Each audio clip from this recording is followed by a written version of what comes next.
It's Pride Month, and we're going to be talking about the queer representation in my novel, Heart and Soul.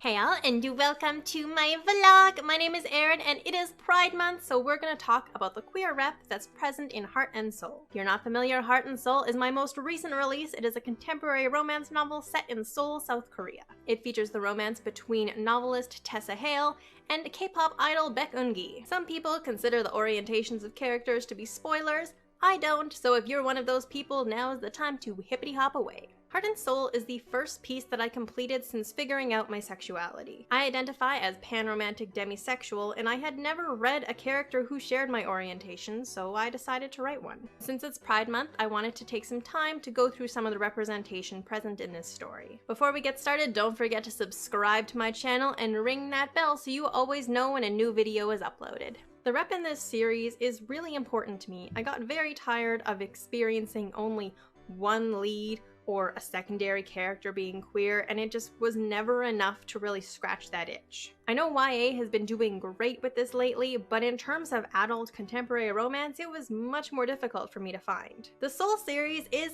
hella queer, like to the point that it is safer to assume that someone is on the LGBTQ+ spectrum than to assume that they are allo-cis-het. I wanted a plethora of characters, both leads and secondary characters, that covered a diverse range of identities and orientations. Heart and Soul is book 1 of the Soul series, and as I mentioned, the leads are Tessa and Eun-gi. Tessa is a pan-romantic demisexual woman. Majority of her romantic relationships have been with women, and Eun-gi is her first long-term relationship with a man. She is out to her friends, her family, and to the general public. I chose Tessa's orientation as a gift to myself, but as more and more betas read this story, I realized how many more people were craving that representation for themselves. So many of my betas ended up being demi, some of them sharing the exact orientation as Tessa and myself. And it was both endearing and heartbreaking for them to scream excitedly that this was the first demisexual lead they had ever encountered. Eun-gi is a bisexual man. He has had relationships with both men and women.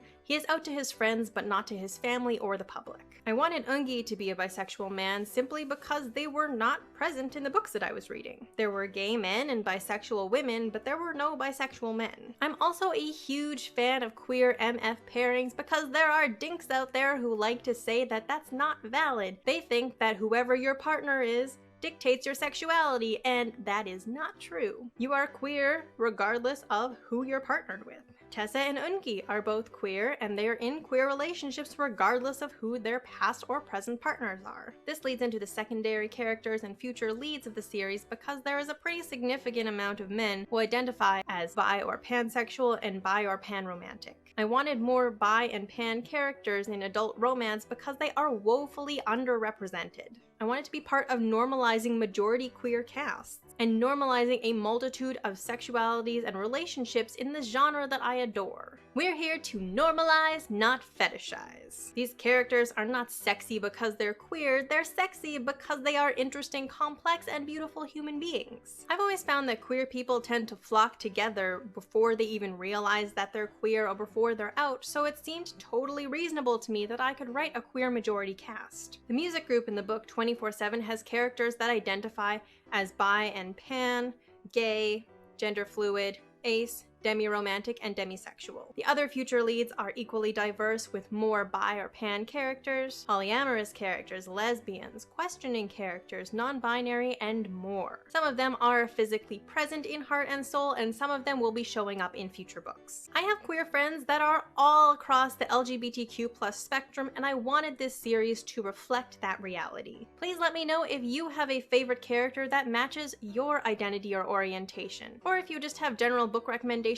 for queer stories that you think were really well done. I'll take those too. So that is all I've got for you today. Thank you so much for watching. All 3 of my books, Heart and Soul, Olympian Confessions, Hades and Persephone, and Olympian Confessions, HERA, are on sale right now. You can check out the first 3 chapters of all of them on my website. Links will be below. And if you like this video, give it a thumbs up and don't forget to subscribe. If you'd like to be notified as soon as I upload, then ring that bell. All my social media links will be in the description below, and I will see you all next week with another video.